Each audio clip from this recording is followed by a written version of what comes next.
اسلام اگر اب ہونا ہے اور اب اگر کوئی پیش رفت ہونی ہے کہ وہ جو نظام خلافت ہے دنیا میں قائم ہو، تو اسی کے ذریعے سے ہو۔ اب تھوڑی سی بات کر کے بات ختم کر رہا ہوں میں۔ تربیت کے اندر تنظیم کا لفظ بھی آیا تھا، اس پر ابھی گفتگو نہیں ہوئی ہے۔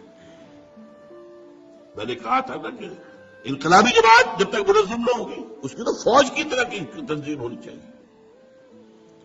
جیسے فوج میں ہوتا ہے کہ there is not to reason why, just what to do and die۔ کوئی اگر سپاہی جو ہے پوچھے اپنے افسر سے کہ جناب پہلے مجھے بتائیے یہ حکم کیوں دے رہے ہیں آپ، واٹس دی وزڈم، کیا حکمت ہے اس میں، تو یہ فوج کہلائے گی، کیا کہلائے گا؟ یہ تمہیں ٹکرانا ہے حکومتوں سے، تمہیں انقلاب لانا ہے، اسٹیٹس کو ختم کرنا ہے۔ ظاہر بات ہے جو نظام ہے اسی کو پروٹیکشن دینے والے اوپر بیٹھے ہوئے ہیں، فوج بھی انہیں کا حکم مانے گی، ایک حد تک تو مانے گی، ایک وقت میں آ کر البتہ ہو سکتا ہے وہ ہاتھ اٹھا دے کہ مزید ہم نہیں مار سکتے۔ کب تک مارے گی؟ لیکن یہ کہ شروع میں تو مارے گی لازمت مارے گی۔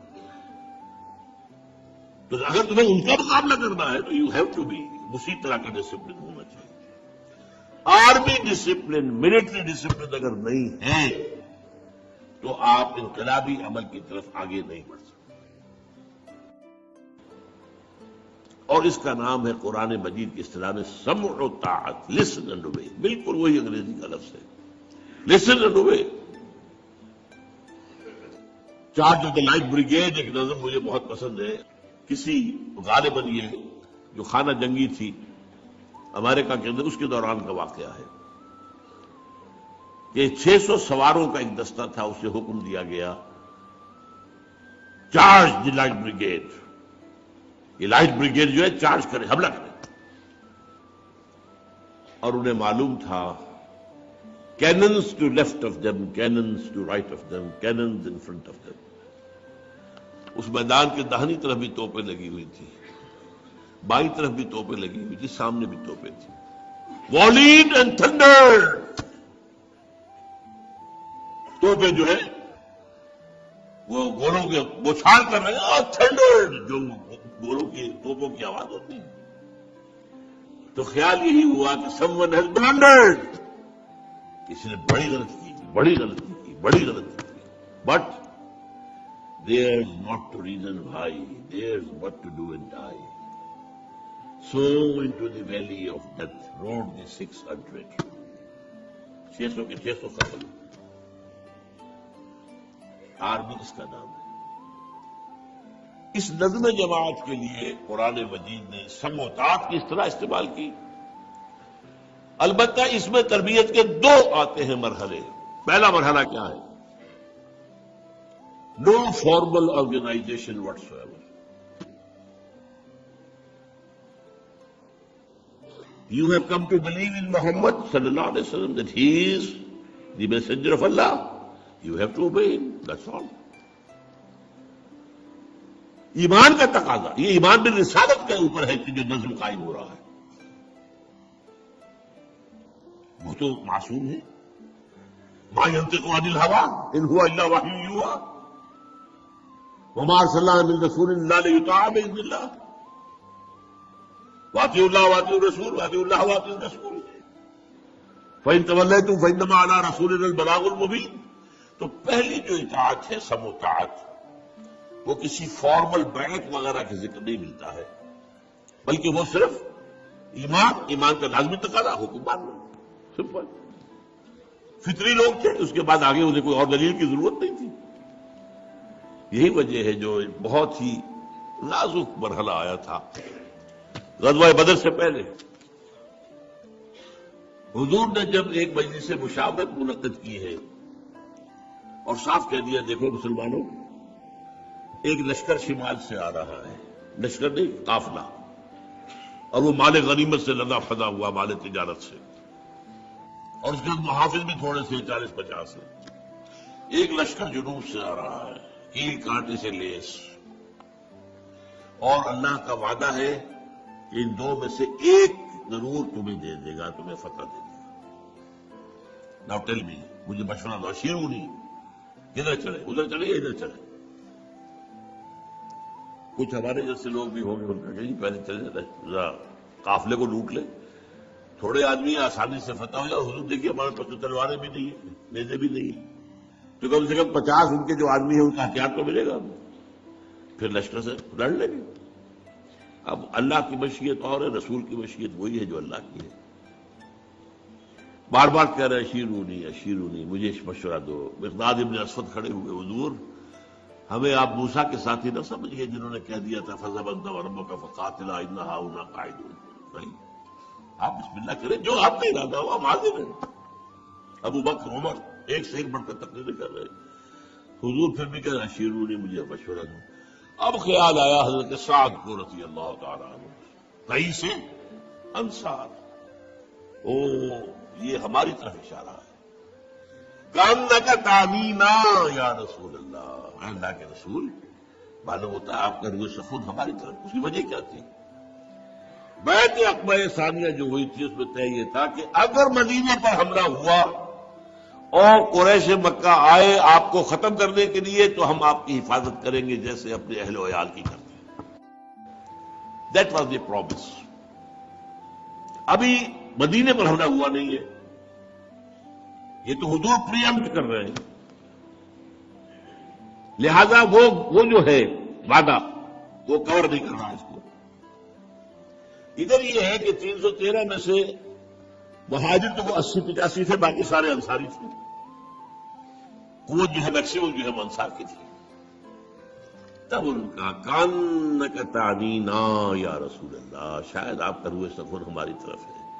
اور پھر جو پیارے الفاظ فَإِنَّا آمَنَّا بِكَ، تو نبی ہم آپ پر ایمان لا چکے ہیں، وصدقناک، ہم آپ کو تصدیق کر چکے ہیں. اب ہمارے پاس کہاں چوائس ہے؟ جو آپ کا ارادہ ہو بسم اللہ کیجیے. کیا عجب کہ اللہ تعالیٰ آپ کو ہمارے ذریعے سے آنکھوں کی ٹھنڈک عطا فرمائے. اور اگر آپ برق غماد تک پہنچ جائیں گے تو ہم بھی اپنی اونٹنیوں کو دبلا کر دیں گے، پہنچیں گے وہاں تک. اور اگر آپ سمندر کے کنارے کھڑے ہو کر آپ نے اپنی سواری سمندر میں ڈال دی، ہم بھی ڈال دیں گے. تو بہر اصل جو بنیاد جو تھی سموتاعت کی وہ تھی رسالت پر ایمان. لیکن پھر جب بات پھیلی ہے، آگے بڑھی ہے، تنظیمی ڈھانچہ بڑھا ہے، پھر جب کہ مکے سے نکل کر بات مدینے میں پہنچ گئی ہے، اب آپ نے بیعت کا انسٹیٹیوشن شروع کیا.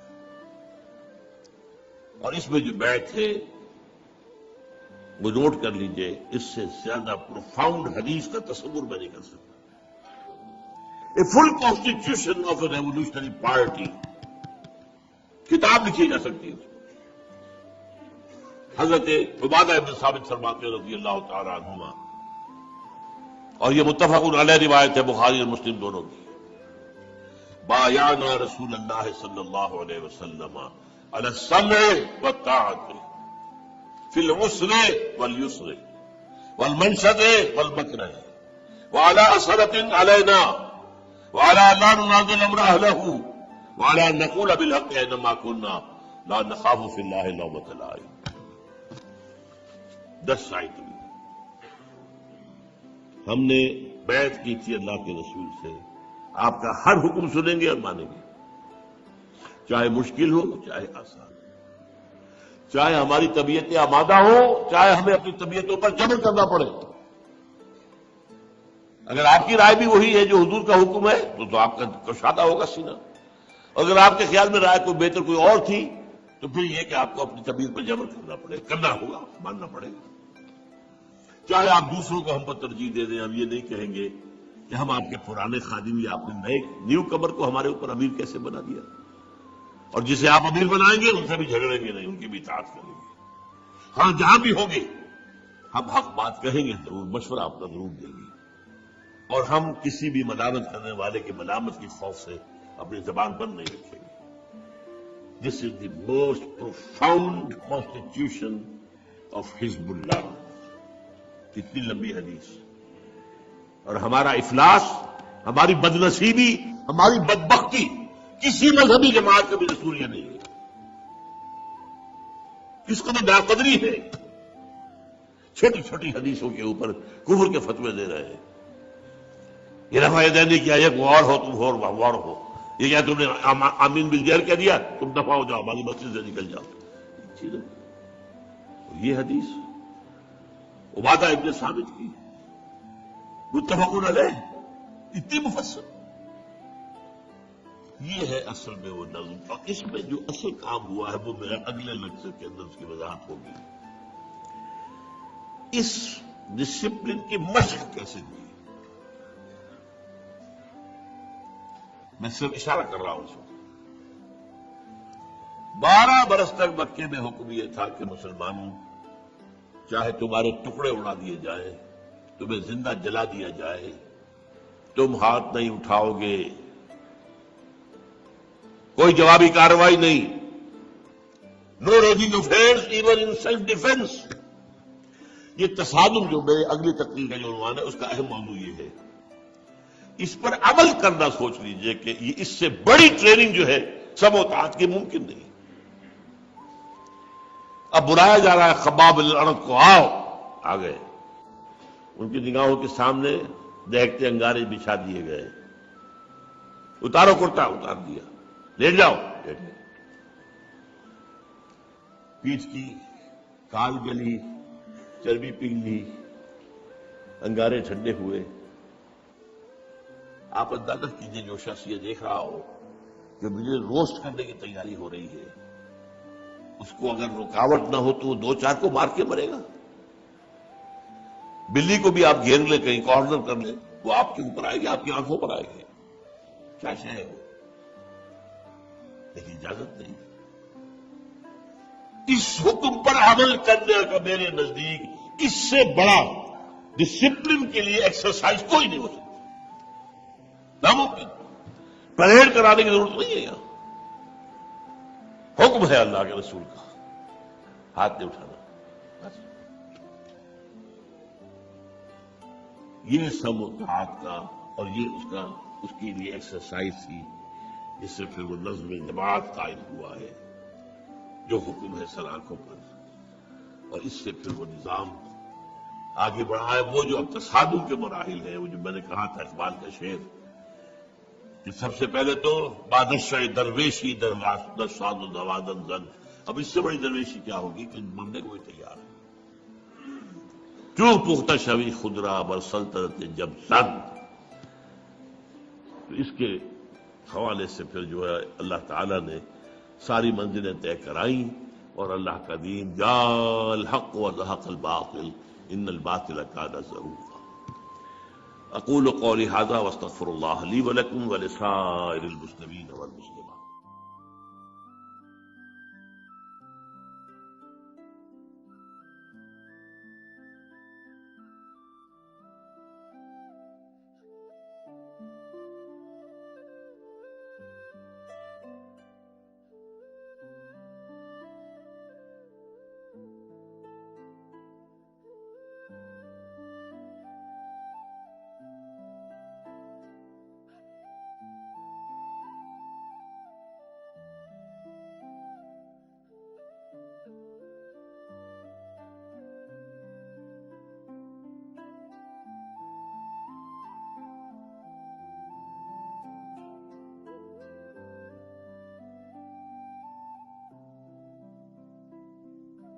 البدر علينا من ثنيات يدها وجب الشكر علينا ما دعانا لله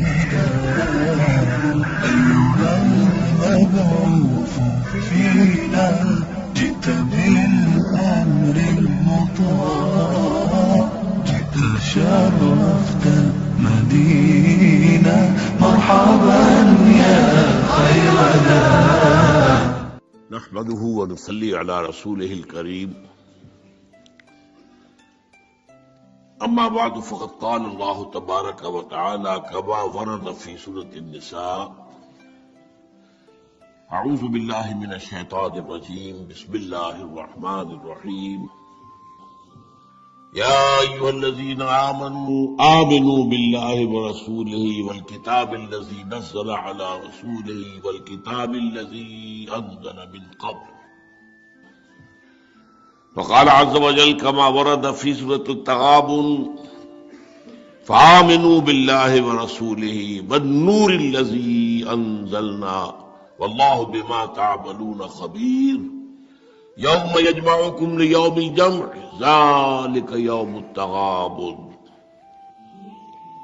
وقال عز وجل كما ورد في سورة العنكبوت وإن الدار الآخرة لهي الحيوان لو كانوا يعلمون. وقال عز وجل كما ورد في سورة النساء رسلا مبشرين ومنذرين لئلا يكون للناس على الله حجة بعد الرسل. وقال جل وعلا كما ورد 3 مرات في القرآن في سورة التوبة، سورة الفتح، سورة الصف هو الذي أرسل رسوله بالهدى ودين الحق ليظهره على الدين كله.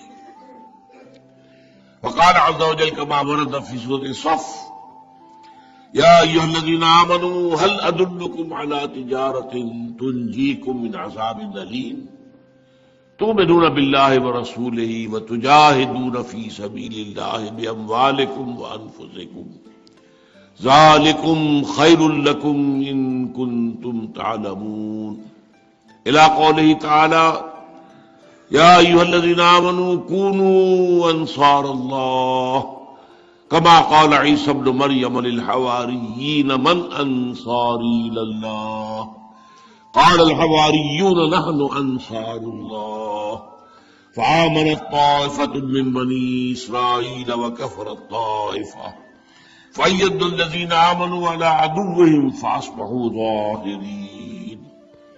وقال عز وجل كما ورد في نفس السورة إن الله يحب الذين يقاتلون في سبيله صفا كأنهم بنيان مرصوص.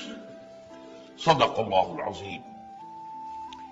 رب اشرح لي صدري ويسر لي أمري واحلل عقدة من لساني يفقهوا قولي. اللهم ربنا ألهمنا رشدنا وأعذنا من شرور أنفسنا. اللهم أرنا الحق حقا وارزقنا اتباعه وأرنا الباطل باطلا وارزقنا اجتنابه. اللهم وفقنا لما تحب وترضى.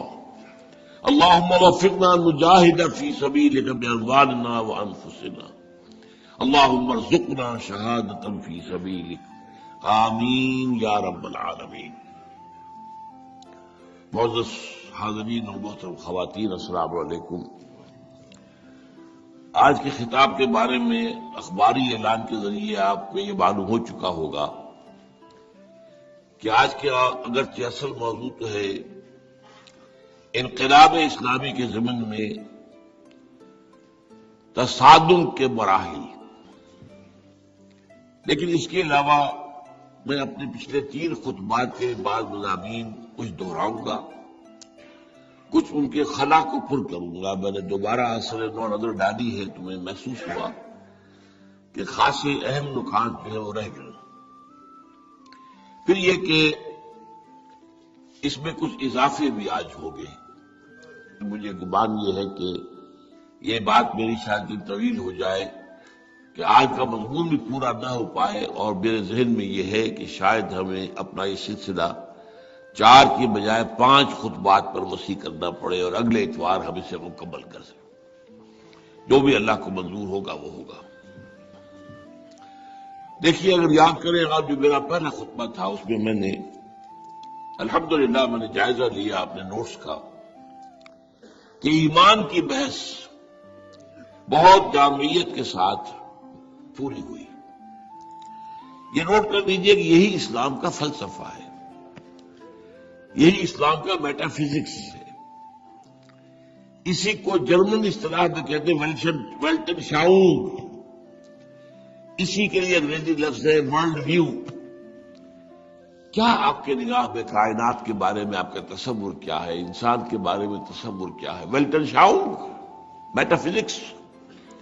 ایک تو یہ دنیا ہے جو نظر آ رہی ہے، مادی دنیا ہے جو ہمارے حواس خمسہ کی زد میں ہے، ہم دیکھتے ہیں اور اس کا مطالعہ کرتے ہیں.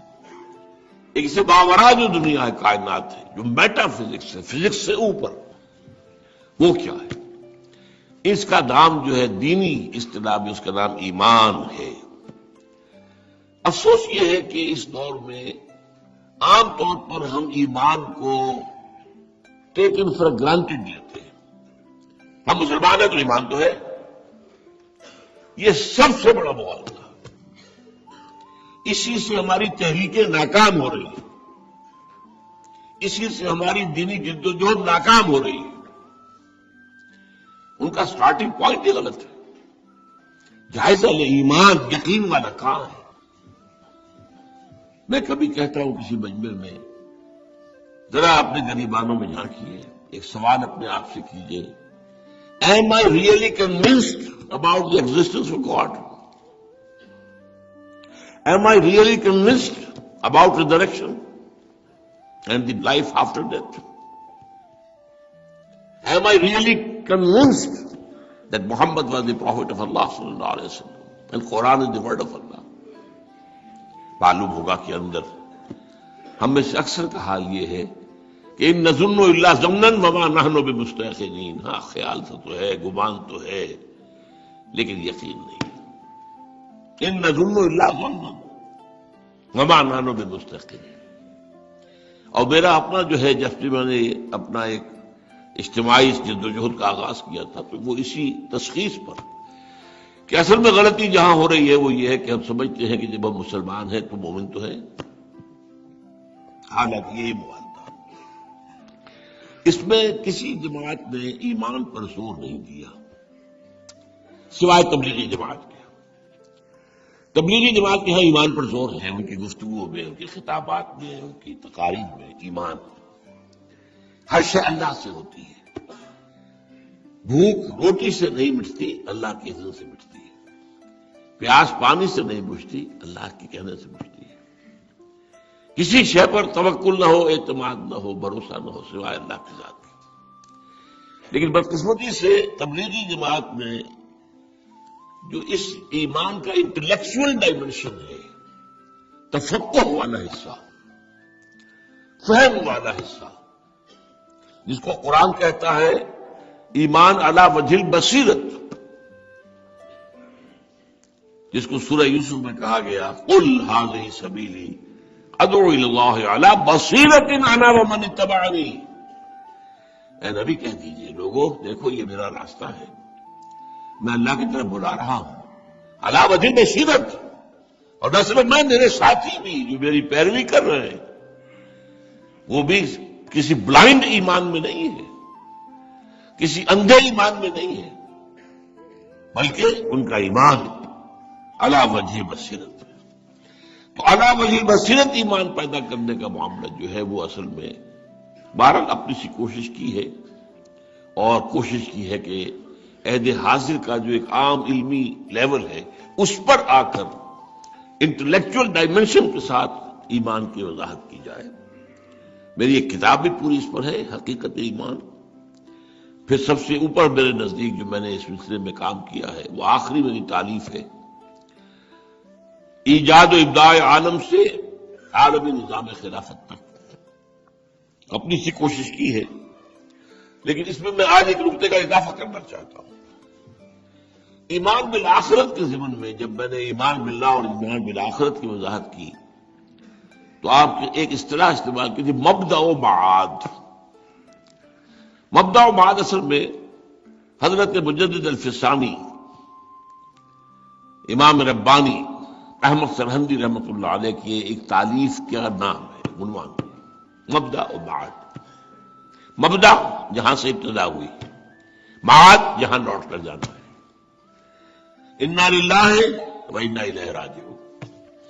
یہ مبدأ و معاد کا علم ہے اصل میں کہ جو ایمان باللہ اور ایمان بالآخرت کے ذریعے ہمیں ملتا ہے۔ اگر یہ نہ سامنے ہو تو ہمارا حال ان لوگوں کا سا ہے جس کی بڑی خوبصورت یہ شعر میں سنا چکا ہوں آپ کو۔ میں چاہتا ہوں جو میرے شاگرد ہیں، میرے چاہتے ہیں کہ اسی طرز پر دین کے کام کو آگے بڑھائیں، قرآن کی دعوت کو آگے پھیلائیں، یہ چیزیں اصل میں بڑی مؤثر ہوتی ہیں۔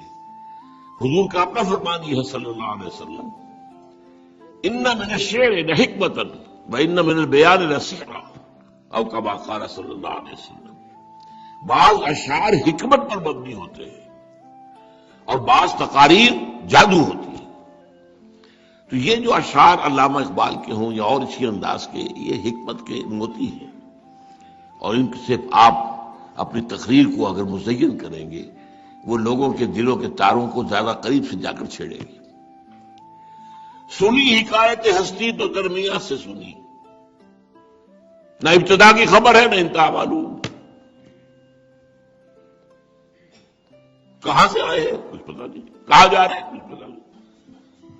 زیادہ سے زیادہ یہی پتا ہے کہ اتنے سال پہلے اپنی ماں کی پیٹ میں 9 مہینے رہ کر آیا تھا دنیا میں، بس. اس سے پہلے کیا کچھ پتا نہیں. اس سے پہلے کائنات کب سے کچھ پتا نہیں. یہ بھی معلوم ہے کہ قبر پر اتار دیا جاؤں گا ایک وقت میں، لیکن اس کے بعد کچھ کیا ہے کچھ پتا نہیں. کائنات کب تک رہے گی کچھ پتا نہیں. تو سنی حکایت ہستی تو درمیان سے سنی، نہ ابتدا کی خبر ہے نہ انتہا معلوم. اب اس کو میں ایک مثال سے بیان کیا کرتا ہوں، اس کو اپنے اوپر ذرا طاری کر کے سوچئے گا. فرض کیجیے آپ یہاں سے کراچی جا رہے ہیں، سفر کر رہے ہیں، ریل میں بیٹھے. آپ کو معلوم ہے آپ کا گھر بال بچے یہاں لاہور میں ہے، کراچی آپ فلاں کام کے لیے جا رہے ہیں، فلاں جگہ ٹھہرنا ہے، یہ ہے وہ ہے، سب آپ کے ذہن میں. اب فرض کیجیے کوئی ایسا حادثہ ہوتا ہے کہ اوپر سے کوئی ٹرنک گرا آپ کے سر کے اوپر، اور اس صدمے سے آپ کی یادداشت ضائع ہو گئی. ہوتا میموری، لاس آف میموری، کچھ یاد نہیں. میں کون ہوں، کہاں سے چلا تھا، کہاں رہتا ہوں، میرے آل عیال کہاں ہے، کیا ہے، کوئی ہے بھی کہ نہیں ہے، جا کر رہا ہوں، کچھ یاد نہیں. کیا کام تھا کچھ یاد نہیں. ہاں میں بیٹھا ہوں گاڑی میں، دیکھتا ہوں تھوڑی تھوڑی دیر کے بعد گاڑی رکتی ہے، کچھ لوگ اتر جاتے ہیں، کچھ لوگ چڑھاتے ہیں، بس یہ ہے. اب اس کو اپنے اوپر طاری کر کے سوچئے. کبھی میرے ساتھ گزرا ہے یہ معاملہ سن 1971 کی جنوری میں، چند گھنٹے کے لیے. There was a temporary loss of my memory. یہ میں نے اپنی کتاب میں تفصیلی واقعہ لکھا ہوا ہے، حساب کم و بیش میں، کہ کیوں ہوا تھا یہ بھی لکھا. اور جو الجھن مجھے اس زمانے میں ہوئی تھی ان دنوں میں، چند گھنٹوں میں آج بیان نہیں کر سکتا. Complete vacuum. یہ حال ہے اس مسافر کا. وہ دیکھ رہا ہے کچھ لوگ نئے پیدا ہو رہے ہیں دنیا میں، کچھ لوگ قبروں میں جا رہے ہیں، بس یہی ہے. گاڑی سے اتر گئے، گاڑی میں چڑھ گئے، بیٹھے ہوئے باقی چل رہے ہیں. گاڑی چلی جا رہی ہے، چلی جا رہی ہے، چکاچک جا رہی ہے. کہاں سے چلا تھا، کہاں جانا نہیں پتا.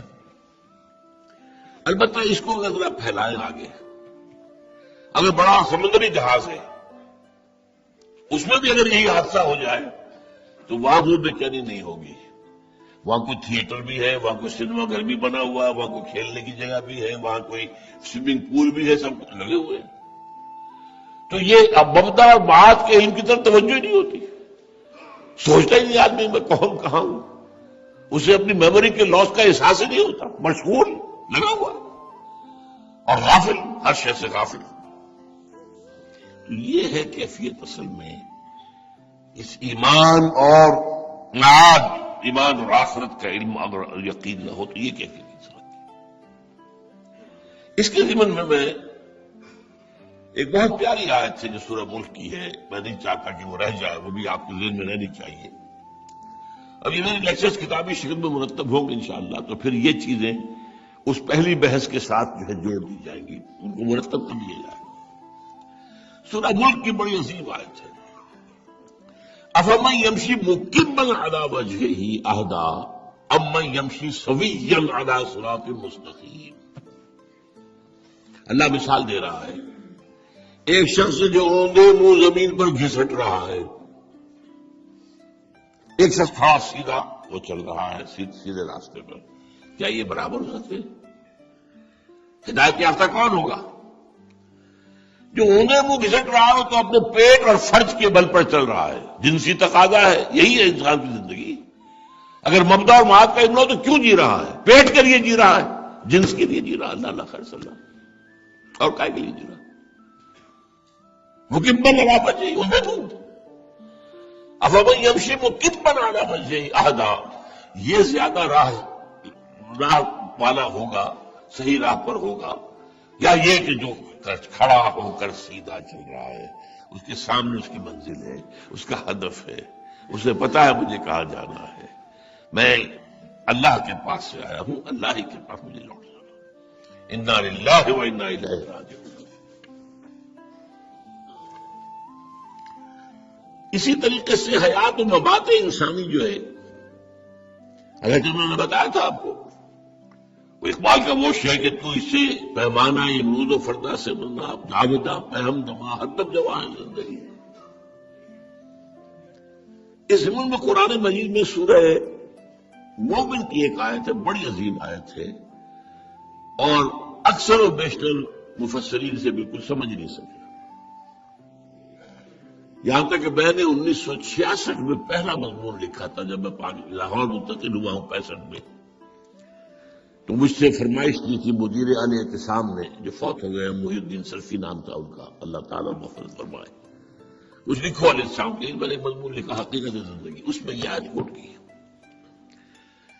تو مدینہ یونیورسٹی کے استاد مولانا عبدالغفار حسن کا خط مجھے آیا کہ آپ کی اس تحریر سے آج ایک بالکل نیا نقطہ ملا ہے جس کی طرف پہلے کبھی توجہ نہیں ہوئی تھی۔ وہ کیا ہے؟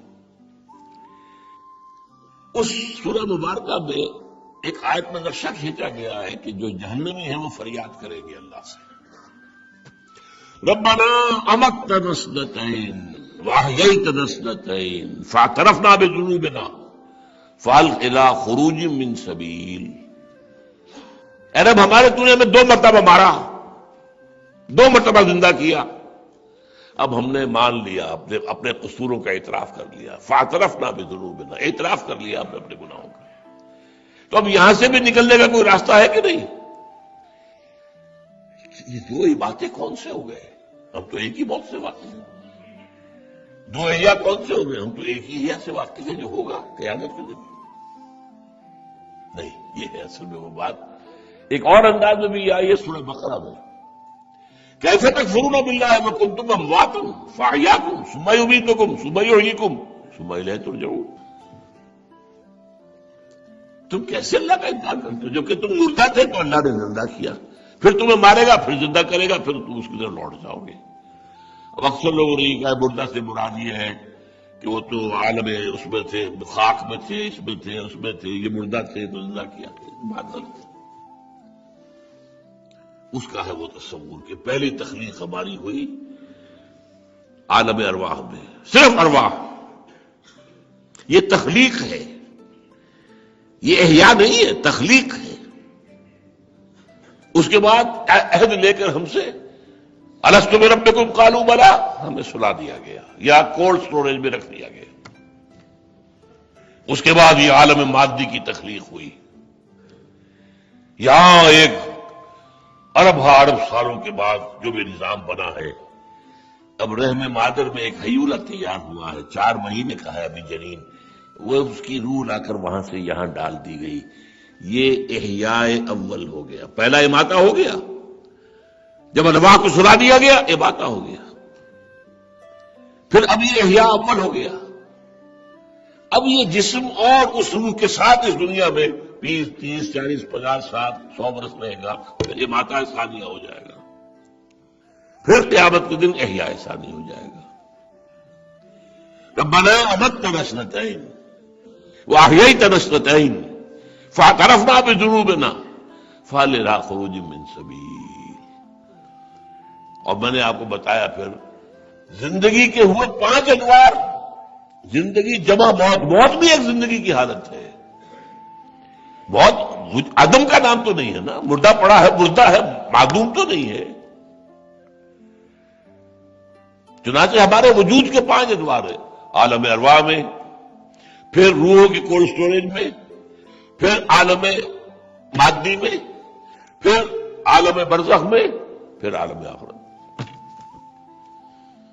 3 زندگیاں ہو گئیں، ایک عالم ارواح کی زندگی، دوسری اس دنیا کی زندگی، تیسری عالم آخرت کی زندگی۔ یہ ہے زندگی کہ تو اسے پیمانہ امروز و فردا سے نہ ناپ، جاویداں پہم دماں ہر دم جواں ہے زندگی۔ چوتھا نقطہ میں نے عرض کیا تھا اس روز، نبوت اور رسالت کے درمیان کوئی فرق ہے یا نہیں ہے، اس موضوع پر میں بحث نہیں کرتا، لیکن میں نے آج طے کیا ہے کہ میں اس کے ضمن میں اپنے خیالات آپ کے سامنے پیش کروں۔ گمان میرا یہ کافی عرصے سے تھا کہ میں ان چیزوں کو لکھ دوں۔ میرے خطبات میں دروس قرآن میں اشارات آتے ہیں اس پر، تو بہت سے لوگوں نے مجھ سے سوال کیے، بہت سے لوگوں نے سوالات کیے، خطوط کے ذریعے سے بھی۔ وہ اجمالی بات بنتی نہیں اور تفصیلاً لکھنے کا مجھے موقع نہیں مل رہا۔ لیکن اب پتہ نہیں عمر کتنی ہے، میں چاہتا ہوں کہ یہ سلسلہ خطابات جو ہوا ہے اس میں یہ بات آج میں واضح کر دوں کھول کر کہ نبی اور رسول کے مابین میرے نزدیک کیا نسبت ہے۔ پہلی بات نوٹ کیجئے، لغوی طور پر نبی کے معنی کیا ہے؟ یہ یا تو نبأ سے بنا ہے جس کے معنی خبر، امام راغب لکھتے ہیں خبر ذو فائدۃ عظیمۃ، ایسی خبر جس میں بہت بڑا فائدہ ہو، نبا۔ نبا سے نبی خبر دینے والا، نبوتن کہتے ہیں بلندی کو، ڈفرنٹ، تو نبوتن سے نبی جو کہ بلند مقام پر ہے۔ اور یہ حضور نے اس کو تشبیہ کے طور پر ایک اپنے عمل کے ذریعے سے اس کو نمایاں کیا تھا۔ آپ کو جب حکم ہوا تھا نا فاصدع بما تؤمر، اب آپ ڈنکے کی چوٹ بیان کیجئے جو آپ کو کہا گیا ہے، تو آپ کوہ صفا پر کھڑے ہوئے۔ وہ کوہ صفا بیچارہ اب تو چھوٹی سی چٹان کی شکل میں ہے، حضور کے زمانے میں پہاڑ تھا۔ اس کوہ صفا پر کھڑے ہوئے آپ نے وا صباحا نعرہ لگایا، جو ان کا رواج تھا کہ اگر کوئی شخص اسے کوئی بڑی خبر ملے کہ کوئی دشمن حملہ آور ہونے والا ہے، اب کیسے اطلاع دے لوگوں کو، ایک ایک کے گھر جائے، کیا کرے، کیسے لاؤڈ اسپیکر کوئی نہیں، ٹیلی فون کوئی نہیں، SMS کچھ نہیں، کوئی بھی نہیں، تو وہ کسی اونچی جگہ پر کھڑا ہوتا تھا اور کپڑے اتارتے تھے، ننگا نذیر عریاں، ننگا ڈرانے والا، اور وا صباحا، اے ہائے وہ صبح جو آنے والی صبح۔ اسی لیے غارت گری جو کرتے تھے یہ قبائل ایک دوسرے پر، وہ رات میں کرتے تھے، اور رات کے بھی جس کو آپ کہتے ہیں early small hours of the morning, جب بہت گہری نیند ہوتی ہے، ٹھنڈی ٹھنڈی ہوا جو ہے تبک تبک کر سلاتی ہے، تب آ کے وا صباحا، ہائے وہ صبح جو آنے والی۔ حضور نے بھی کہا کپڑے نہیں اتارے معاذ اللہ، باقی کام کیا، اور اسی میں اصول ہے۔ ہمیں بھی اپنے دور میں ہر ذریعہ تمیز اختیار کرنا ہوگا، مگر حرام نہیں ہے بس۔ لیکن یہ کہ ہم جدید ذرائع کو چھوڑ دیں تو گویا کہ ہم خود اپنے پاؤں پر اپنی کلہاڑی مار رہے ہیں۔ خیر، اب لوگ جمع ہوئے، آپ نے پوچھا لوگوں اگر میں یہ کہوں کہ اس وقت اس پہاڑی کے پیچھے دشمن جمع ہے تم پر حملہ کرنے کے لیے، تو تم میری بات مانو گے؟ بالکل۔ ایک تو یہ کہ آپ امین اور صادق ہیں، سچے ہیں، آپ نے کبھی جھوٹ بولا ہی نہیں۔ دوسرے آپ بلندی پر کھڑے ہیں تو آپ تو پہاڑ کے ادھر بھی دیکھ رہے ہیں، ادھر بھی دیکھ رہے ہیں۔ یہ وہ ہے مقام نبوت جو دنیا کو بھی دیکھ رہا ہے، آخرت کو بھی دیکھ رہا ہے، اور اس بلندی سے خبر دے رہا ہے۔ تو نبأ یا نبوتن یہ ان کے مادے ہیں، اور رسالت یہ بڑا سادہ سا لفظ ہے، ارسل رسول رسالت، کسی کو بھیجنا، خط بھیجنا، پیغام بھیجنا، پیغامبر بھیجنا، تحفہ بھیجنا ہے۔ اب ان کے ضمن میں دو باتیں جو ہیں وہ متفق علیہ ہیں، وہ نوٹ کر دیجیے، تمام علماء کا اتفاق ہے۔ پہلی بات یہ کہ یہ بھی ان چند اصطلاحات میں سے ہیں جو جوڑوں کی شکل میں ہے قرآن میں، جو قریب المعنی ہے، قرآن قریب المفہوم ہے، اگر وہ کہیں ایک ساتھ آ جائیں تو ان کے معنی جدا ہو جائیں گے، لیکن علیحدہ علیحدہ آئے تو معنی اکٹھے ہو جائیں گے۔ اسے کہتے ہیں علماء اذا اجتمع تفرقا واذا تفرقا اجتمع۔ مثلا مومن مسلم یہ ایک ہی معنی ہے، call the rose by any name it will smell as sweet, مومن کہہ لو مسلم کہہ لو ایک ہی بات ہے، لیکن علیحدہ علیحدہ معنی بھی ہے۔ قالت الاعراب آمنا قل لم تؤمنوا ولكن قولوا اسلمنا ولما يدخل الايمان في قلوبكم۔ یہ بدو کہہ رہے ہیں ہم ایمان لے آئے، نبی سے کہیے تم ایمان ہرگز نہیں لائے۔ ہاں یوں کہہ سکتے ہو کہ اسلام لے آئے ہیں، ابھی ایمان تمہارے دلوں میں بھی داخل نہیں ہوا، یہاں لگا نہیں ہوگا۔ اسی طرح کے یہ الفاظ ہیں نبی اور رسول، یہ جوڑا ہم مانی بھی ہے اور مختلف بھی ہے، لیکن جب یہ علیحدہ علیحدہ آئیں گے تو ہم مانی ہو جائیں گے، رسول کے معنی نبی ہو جائیں گے، نبی کے معنی رسول ہو جائیں گے۔ ایک جگہ آئیں گے سائملٹینیس کنٹراسٹ اگر ہوگا تو معنی علیحدہ ہو جائیں گے۔ ایک بات یہ متفق علیہ ہے علماء کے نزدیک۔ دوسری بات جو متفق علیہ ہے وہ کیا ہے؟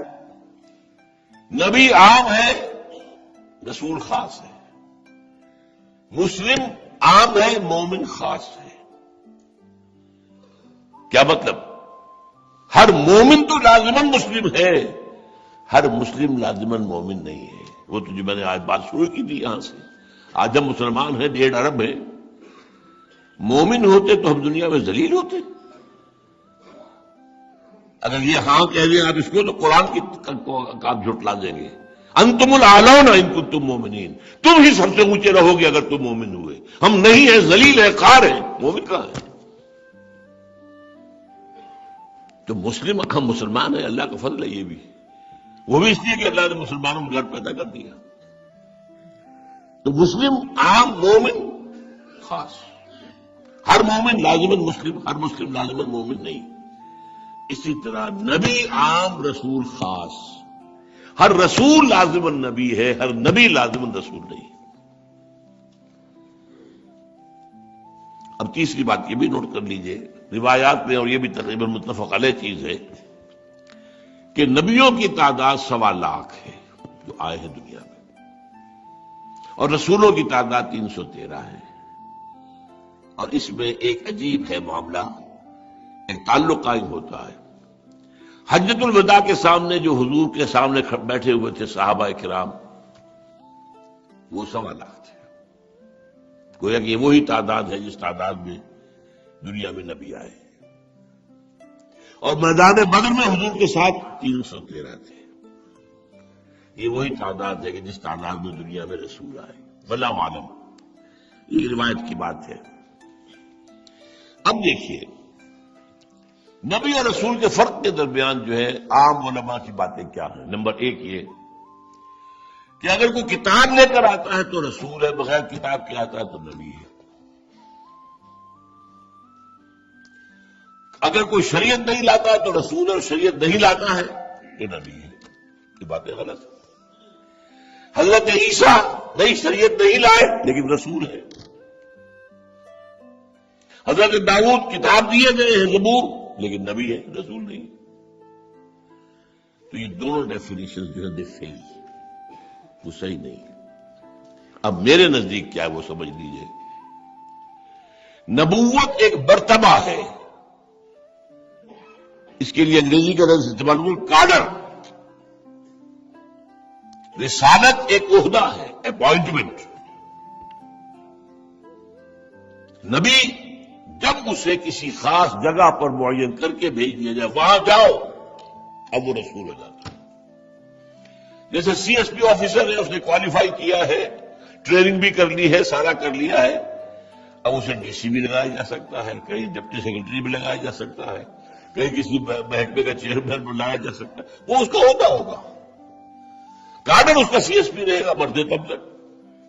یہ سی ایس پی آفیسر ہیں، یہ پی سی ایس آفیسر ہیں، ان کا کارڈر یہ ہے، ان کا کارڈر یہ ہے۔ تو نبوت جو ہے وہ ایک کارڈر ہے جدید اصطلاح میں، یا ایک مرتبہ ہے۔ اور رسالت جب نبی معین طور پر اذهب الى فرعون انه طغى، جاؤ اب فرعون کی طرف جاؤ، وہ بڑی طغیانی اور سرکشی کر رہا ہے، اب یہ رسول ہو گئے۔ عام طور پر نبیوں کو اگر اس طرح اپوائنٹمنٹ نہیں دی جاتی تو ان کی حیثیت کیا ہے؟ جیسے کہ اولیاء اللہ ہوتے ہیں، اللہ کے بندے ہیں، دل میں ایمان ہے، یقین والا ہے، ہاں فرق کیا ہے کہ وحی بھی آتی ہے، ان کی ذات سے خیر پھیلتا ہے، لازماً پھیلے گا۔ ہر مومن کی ذات سے خیر پھیلتا ہے اگر مومن ہو۔ آگ واقعی اگر ہے تو اس سے تو حرارت پھیلے گی ماحول کے اندر۔ آپ نے بعض دیکھا ہوگا لیمپس ہوتے ہیں، سردیوں میں دیکھا ہوگا، وہ نیچے تو ایسے انگارے دہگرے ہوتی نہیں، وہ انگارے ہوتے ہی نہیں، وہ تو وہ جو الیکٹرک وہ ہے تار اصل میں تو وہ حرارت پہنچا ہے، نیچے انگارے نظر آ رہے ہیں، وہ نظر آ رہے ہیں بھائی، وہ آگ نہیں ہے۔ اگر کسی کے وجود سے نیکی نہیں پھیلتی وہ بندہ مومن نہیں ہے۔ ولی اللہ ہونا تو بہت بڑی بات ہے، بہت اونچا مقام۔ تو ولی اور ولی سے اوپر نبی، نبی کب؟ جبکہ وہ ولی اس کے پاس وحی بھی آئے تو نبی ہو گیا۔ اب اس نبی کو اپوائنٹ کیا گیا، اب وہ رسول ہو گیا۔ اسی کا ایک نتیجہ ہے جو سب سے مشکل ہے، جسی پر لوگ زیادہ پوچھتے ہیں سوال۔ نبی قتل ہو سکتا ہے، رسول قتل نہیں ہو سکتا۔ کیوں؟ نبی اپنی جگہ پر ولی ہے، لیکن رسول اپوائنٹڈ بائی اللہ، وہ اس عالمی حکومت کا نمائندہ بن جاتا ہے بائی اپوائنٹمنٹ۔ اس کی توہین اللہ کی توہین ہے، اس کو قتل کرنے کی کوشش اللہ کو جو ہے چیلنج کرنے کے مترادف ہے۔ رسول کبھی قتل نہیں ہو سکتے۔ قرآن مجید میں کئی جگہ اس کو واضح کیا گیا ہے۔ کتب اللہ لأغلبن انا ورسلی، اللہ نے لکھ دیا ہے، طے کر دیا، میں اور میرے رسول لازماً غالب آ کر رہیں گے۔ مقتولیت کا کیا سوال؟ وَلَقَدْ سَبَقَتْ كَلِمَتُنَا لِعِبَادِنَا الْمُرْسَلِينَ إِنَّهُمْ لَهُمُ الْمَنْصُورُونَ وَإِنَّ جُنْدَنَا لَهُمُ الْغَالِبُونَ۔ یہ بات ہماری جانب سے پہلے ہی طے کی جا چکی ہے، ہمارے جو مرسل بندے ہوں گے، جو رسول بندے ہوں گے، ان کے لیے ان کی لازماً مدد کی جائے گی اور ہمارا لشکر لازماً غالب آئے۔ اتنی ساری آیات کے بعد ہم دیکھتے سورہ قمر میں حضرت نوح کی فریاد آتی ہے، انی مغلوب فانتصر، اے اللہ میں تو مغلوب ہوا جا رہا ہوں، مدد کر اور انتقام لے ان سے۔ رسول مغلوب نہیں ہو سکتا۔ اسی کی ایک اور وجہ آپ کو بتا دوں، حضور کہتے ہیں لوددت ان اقتل فی سبیل اللہ ثم احیا ثم اقتل ثم احیا، میری بڑی خواہش ہے میں اللہ کی راہ میں قتل ہو جاؤں اور پھر مجھے زندہ کیا جائے، پھر قتل ہو جاؤں، پھر زندہ کیا جائے، پھر قتل کیا جائے، پھر زندہ کیا جائے۔ اللہ نے تو آج تو پوری نہیں کی۔ بھائی رسول کی آرزو ایسی شدید آرزو، اتنی موقع آرزو، لوددت ان اقتل فی سبیل اللہ ثم احیا ثم اقتل ثم احیا ثم اقتل ثم احیا، نہیں، قانون ہے اللہ کا، وَلَقَدْ سَبَقَتْ كَلِمَتُنَا لِعِبَادِنَا الْمُرْسَلِينَ۔ یہ بات تو پہلے سے طے شدہ ہے۔ ہمارے جو رسول ہیں ان کے ضمن میں یہ بات طے ہے، لِعِبَادِنَا الْمُرْسَلِينَ إِنَّهُمْ لَهُمُ الْمَنْصُورُونَ وَإِنَّ جُنْدَنَا لَهُمُ الْغَالِبُونَ۔ اور سب سے نمایاں مثال جو ہے قرآن مجید میں فیصلہ کن، وہ ہے سائملٹینیس کنٹراسٹ۔ ایک ہی وقت میں دو شخصیتیں موجود تھیں بنی اسرائیل میں، حضرت یحییٰ علیہ السلام، حضرت عیسیٰ علیہ السلام۔ یحییٰ قتل کر دیے گئے، عیسیٰ کو قتل کرنے کے لیے ساری سازش بن گئی، اللہ نے بچایا اور اٹھا لیا، قتل نہیں ہونے دیا۔ حالانکہ آپ دیکھیے کس قدر جو ہے حضرت یحییٰ کے بارے میں جو الفاظ آتے ہیں سورہ آل عمران میں، سائمل کے کنٹراسٹ جو ہے وہاں ہے، سیدن و حصورن و نبیم من الصالحین، فل سٹاپ۔ یہ سردار بھی ہوگا، حضرت زکریا کو ان کے والد کو خوشخبری دی تھی، اور وہ مجرد رہے گا، ساری عمر شادی وادی نہیں کرے گا، اور نبی ہوگا صالحین میں سے یحییٰ علیہ السلام۔ اور عیسیٰ وجیہاً فی الدنیا والآخرہ ومن المقربین ویکلم الناس فی المہد وکہلا ومن الصالحین ویعلمہ الکتاب والحکمۃ والتوراۃ والانجیل ورسولا الی بنی اسرائیل۔ ایک نبی ایک رسول، نبی قتل ہو گئے، رسول قتل نہیں ہو سکتے، انہیں اللہ نے زندہ اٹھایا اور اس کی جگہ جس سواری نے غداری کی تھی، گرفتار کرایا تھا، اس کی شکل حضرت مسیح کی بنا دی اور وہ سولی چڑھا۔ اور یہ انجیل برنباس کے اندر ہے، نہ قرآن میں یہ تفصیل ہے نہ حدیث میں ہے میرے علم کے حد تک۔ تو یہ کنٹراسٹ اس کے آگے آیا ہے یہ یہودی کہتے ہیں انا قتلنا عیسی ابن مریم رسول اللہ، ہم نے قتل کر دیا اللہ کے رسول کو، عیسیٰ کو۔ اب یہ اللہ کے رسول انہوں نے نہیں کہا ہے، وہ اللہ کا رسول مانتے تو کیوں قتل کرتے؟ وہ اللہ کی طرف سے، اچھا ان کا کہنا ہے رسول کو قتل کر دیا، انہونی بات، رسول تو قتل ہو ہی نہیں سکتا۔ اب آخری بات، بعض آیات میں قرآن میں جہاں قتل انبیاء تو بہت دفعہ آیا، قتل رسول کا ذکر بھی آیا ہے، وہاں رسول کے معنی نبی ہوں گے، جو نے یہاں سے پہلے بات میں نے شروع کی تھی۔ یہ جوڑے جو ہیں اذا اجتمع تفرقا واذا تفرقا اجتمع۔ آخری بات اس سلسلے میں ہے، یہ ذرا تصوف والی بات ہے۔ بعض جاہل صوفیوں کا کہنا یہ ہے کہ ولایت نبوت سے افضل ہے یا رسالت سے افضل ہے۔ اسے میں بکواس سے کم نہیں کہہ سکتا، اسی لیے میں نے کہہ دیا سب صوفیہ کی بات نہیں ہے، جاہل صوفیہ۔ یہ جان لیجئے، عبدیت، ولایت، نبوت، یہ ایک کاڈر میں آ رہے چلے۔ ہر نبی پہلے عبد ہے، پھر ولی ہے، پھر نبی ہے، یہ تین درجے ہو گئے۔ نبی رسول بنا کر بھیجا گیا ہے۔ اب جس کی ہستی میں، جس شخصیت کی نبوت رسالت جمع ہے، میں نے آپ کو بتایا تھا نا یوں کر کے کہ ایک نبوت کا رخ ہے اللہ کی طرف ہے، لے رہا ہے اینٹینا جیسے ہوتا ہے آپ کا، اور ایک یہ ادھر اس کو پھیلا رہا ہے۔ یہ نبوت ہے، یہ رسالت ہے، لیکن اس میں نبوت کو افضل کہا جائے گا۔ کیوں؟ نبوت کا رخ اللہ کی طرف ہے، رسالت کا رخ مخلوق کی طرف ہے۔ نبوت مولانا روم کہتے ہیں مرتبہ عروج میں ہے، رسالت مرتبہ نزول میں ہے۔ اتر کر حرا سے سوئے قوم آیا اور ایک نسخہ کیمیا ساتھ لایا۔ کوہ طور سے کہا گیا جاؤ اذهب الى فرعون انه طغى، اب اونچائی سے نیچے اترنا پڑے گا نا، کوہ طور کی بلندی پر تھے۔ اور اسی کو کہا ہے کہ رات کو کیا ہوتا ہے جب اللہ کے رسول، اللہ کے نبی کھڑا ہوتا ہے، یہ اس کی عبدیت ہے، یہ اس کی نبوت ہے، اس کا رخ اللہ کی طرف ہے۔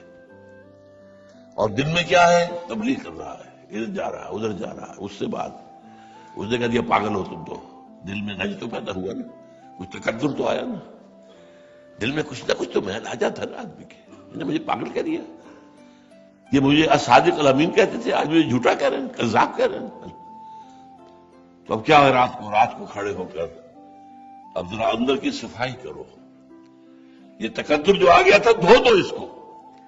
اور روم نے بہترین مثال دی ہے کہ جب بارش آتی ہے تو وہ فضا کو دھوتی ہوئی، فضا کے اندر جو کثافتیں ہیں ان کو لے کر پھر وہ زمین پر آئی، پھر زمین کو دھویا اس نے، اس کی کثافتیں لی دریاؤں میں چلا گیا۔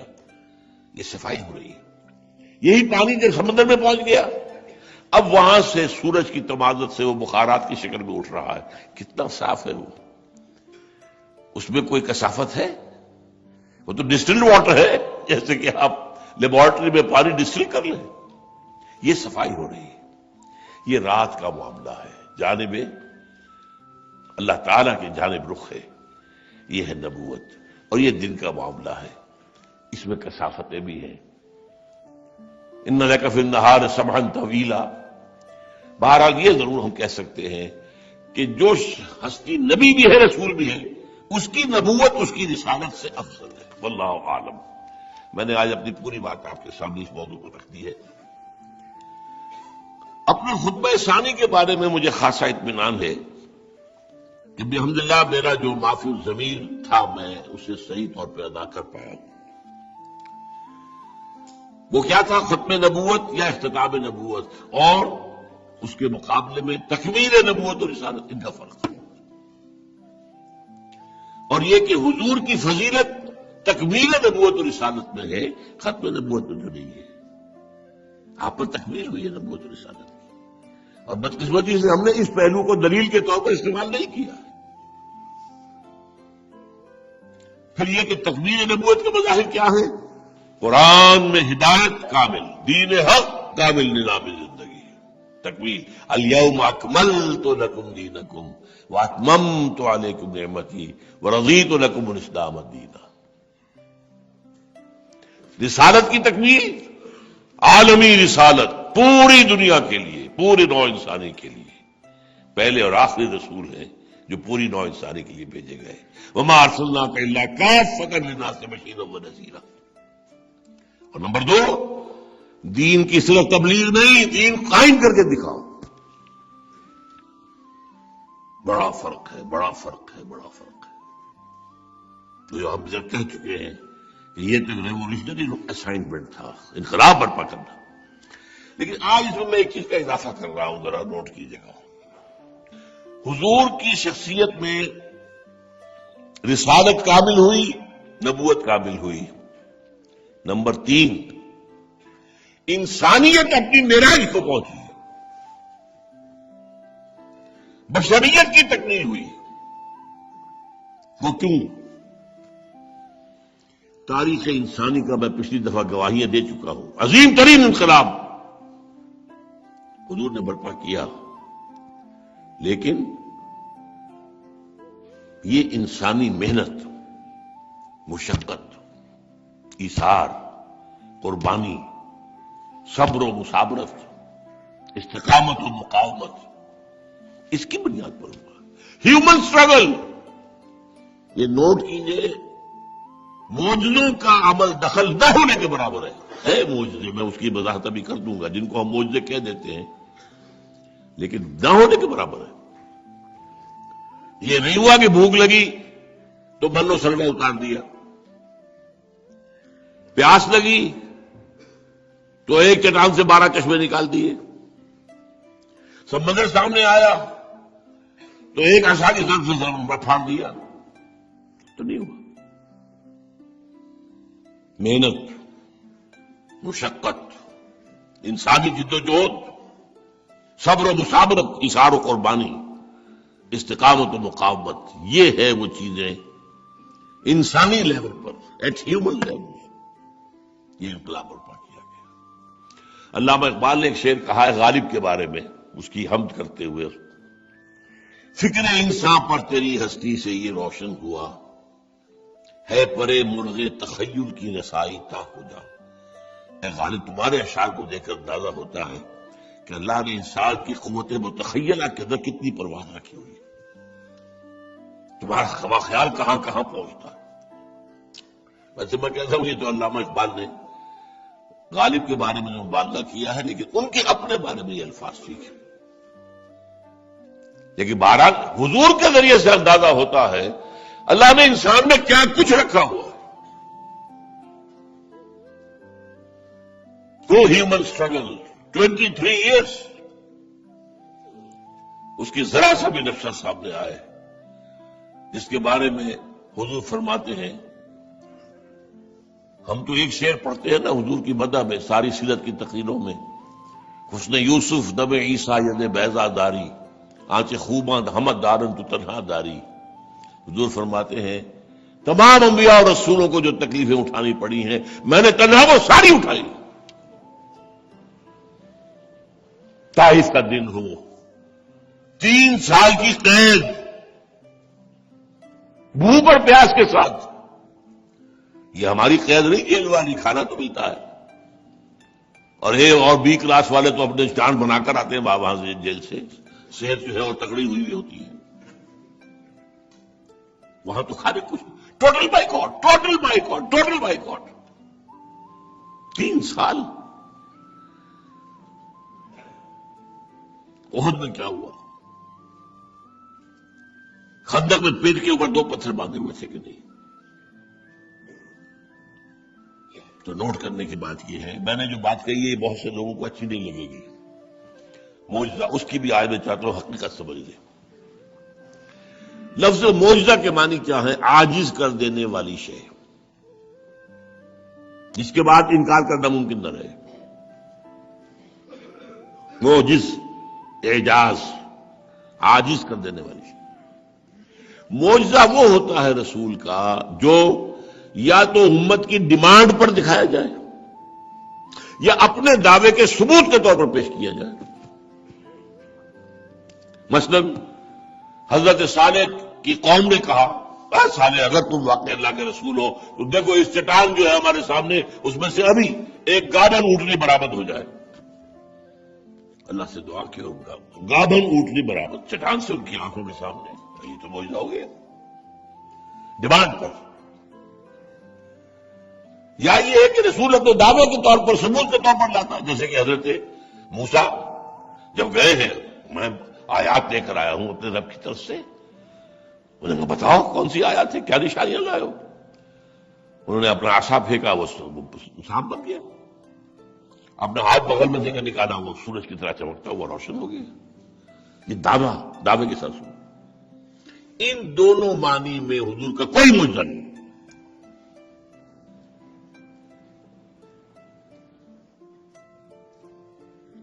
یہاں تک کہ اب میں آپ کو ایک ایسا مقام سنا رہا ہوں جس کو پڑھتے ہوئے میں لرز رہا ہوں، ترجمہ کرنا پڑے گا. ایک موقع پر حضور کے اپنے دل میں خواہش پیدا ہو گئی کہ کوئی معجزہ دکھائی دیا جائے، ان کا مختوں کا منہ بند ہو جائے. اب وہ کیا کہہ رہے تھے سرداران قریش، محمد ٹھیک ہے تم نبوت کا دعویٰ کرتے ہو، رسالت کو یہ نشانی دکھاؤ. سورہ بنی اسرائیل میں ہے کہ نہیں؟ تمہارے لیے اس ملک شہر مکہ کے اندر ایک چشمہ نکلے، ایک باغ بنا دیا جائے، ایک سونے چاندی کا محل بنا دیا جائے. تم ہمارے سامنے آسمان کے اوپر چڑھ کر اتر کے دکھاؤ اور کتاب لے کر آؤ. جواب کیا مل رہا ہے؟ اے نبی اکرم حل کنت الا بشرا رسولا. بھائی میں نے تو دعویٰ کیا رسول ہونے کا، خدا ہونے کا دعویٰ تو نہیں کیا. انما الآیات عند اللہ، یہ معجزات اللہ کے اختیار میں اپنے اختیار سے کوئی نہیں دکھا سکتا. اس پر ایک واقعہ آتا ہے جس سے کپ کپی تاری ہوتی ہے. کیا کیسے ایک ضیق میں آئی ہوئی جیسی جان حضور کی تھی. بظاہر بات معقول تھی، نبوت کا دعویٰ کر رہے تو معجزہ دکھاؤ، بتاؤ. سب کہیں گے ہاں بھائی ٹھیک ہے. ایک پھوپھی کا جن کا بھائی تھا، جن سے نام مجھے یاد نہیں رہا ہے، اس محفل سے اٹھ کر جب حضور کے ساتھ وہ رہتا تھا، سپورٹ کرتا تھا. ایمان تو نہیں لایا تھا ابھی، لیکن آپ کے ساتھ تعاون کرتا تھا، جیسے حضرت ابو طالب جیسے کہ ابو طالب تھے. واپسی پر اس نے کہا محمد آج تو تمہاری قوم نے تم پر حجت قائم کر دی ہے،